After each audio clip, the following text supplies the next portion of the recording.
quizás reflejada la cara de tu abuelo, de tu bisabuelo, de tu tatarabuelo, quizás lo viste en alguna foto. Imagínate que está en las imágenes que vas a ver a continuación, llegando al puerto de Buenos Aires.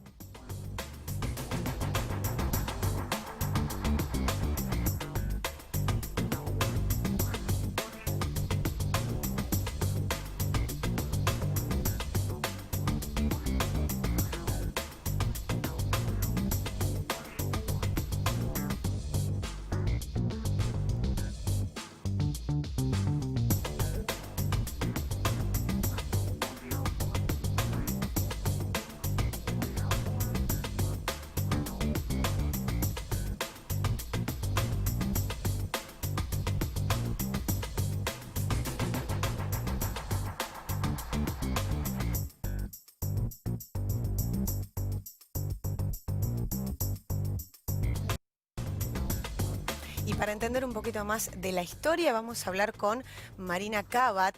Ahora nos va a contar toda esa rama familiar. No tenemos ni todo el programa para que ella nos cuente su descendencia, pero no importa, vamos a ir investigando. Ella es profesora de historia y aparte investigadora también del CONICET. Qué difícil, ¿no? Esta oleada de inmigrantes que formaron casi el 50% de la población de Buenos Aires en un momento, Marina. Sí, Paula, la migración en la Argentina tiene un impacto mayor al que tuvo en cualquier otro país del mundo, porque si bien fue una oleada migratoria muy importante la que llegó de Europa a los países americanos en finales del siglo XIX, y hubo 6 países que recibieron más inmigración, Estados Unidos, Canadá y en sexto lugar Argentina. Argentina era el que tenía menor población, por lo cual fue el que tuvo esa inmigración un impacto más fuerte, porque por la baja población local no llega a absorberse de la misma manera que podría ser una población inmigrante mayor en Estados Unidos. Uno tiene la idea, porque ya desde la escuela nos enseñan que Argentina es un crisol de razas, y para explicar un poquito, crisol significa una unión perfecta de metales que conforman otro metal, pero en estado prácticamente puro, ¿sí? Una unión perfecta. ¿Fue tan perfecta la unión de los inmigrantes que llegaron a la Argentina? No, no, la idea del crisol de razas es un mito en la Argentina. En principio, por un lado, por toda la población indígena, que por un lado no es que el problema, puesto en términos de cómo lo pensaban las clases dominantes de la época, no es que el problema de cuestión indígena desaparece con la mal llamada conquista del desierto.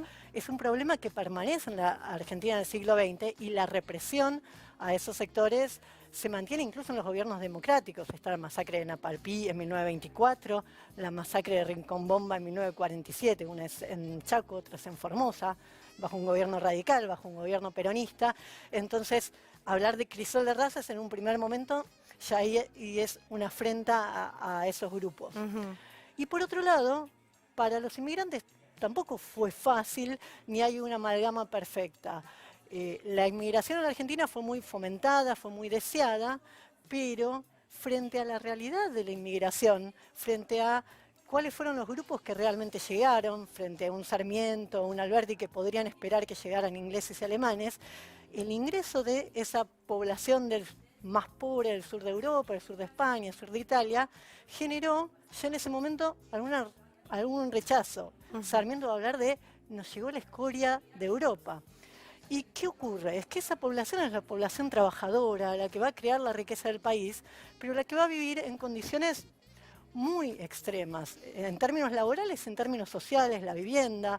El video mostraba el hotel del inmigrante. Cuando llegaban venían directamente a ese hotel. ¿Y qué se hacía en ese hotel? En ese hotel, en principio, se los alojaba temporariamente, podía albergar hasta 3.000 inmigrantes, se les daba comida, y sobre todo había una oficina de colocación de empleos a donde se iba derivando a los inmigrantes de acuerdo a su profesión, su lugar de origen, y se les colocaba un trabajo. Pero en términos habitacionales, el hotel era una solución provisoria. Por eso la inmigración que queda en torno a la ciudad de Buenos Aires va a tener que buscar otras alternativas, y ahí es la emergencia del conventillo y los problemas habitacionales que había. 10% de la población torno a la primera década del siglo, en la ciudad de Buenos Aires viven conventillos y con una media de habitantes por vivienda de 10 personas.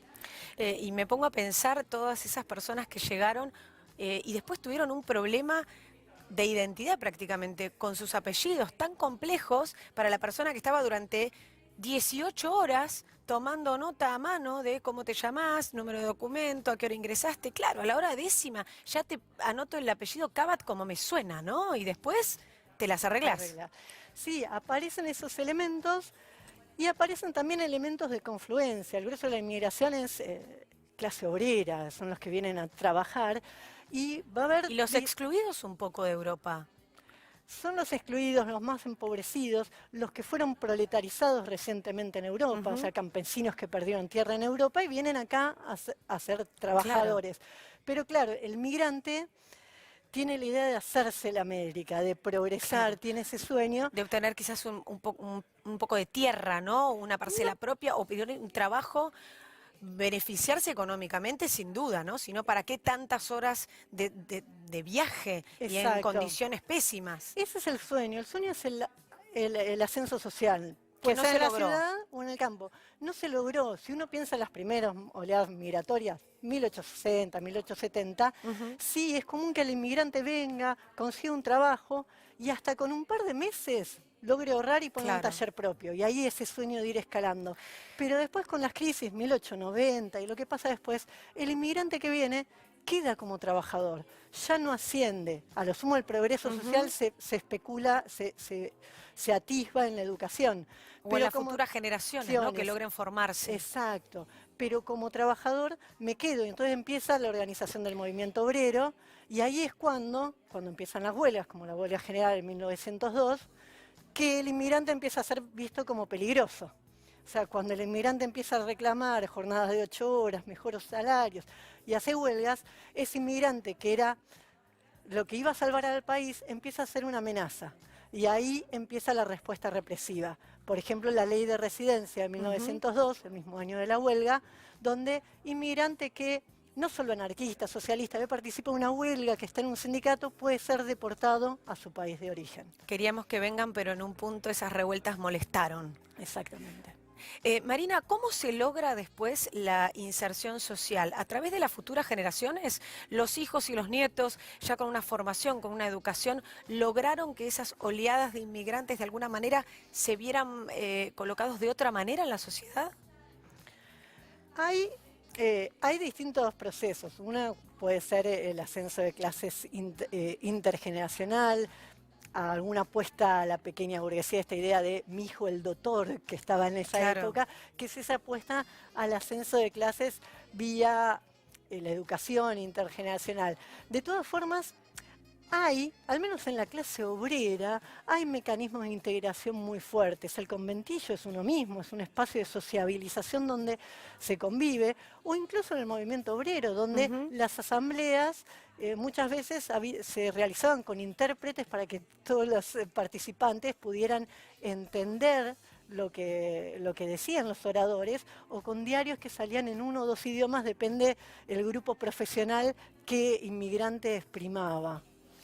Marina, muchísimas gracias. Hay mucha tela para cortar de inmigrantes, pero nos diste un gran pantallazo y te agradecemos mucho que hayas venido al programa. No, gracias a vos, Paula. Bueno,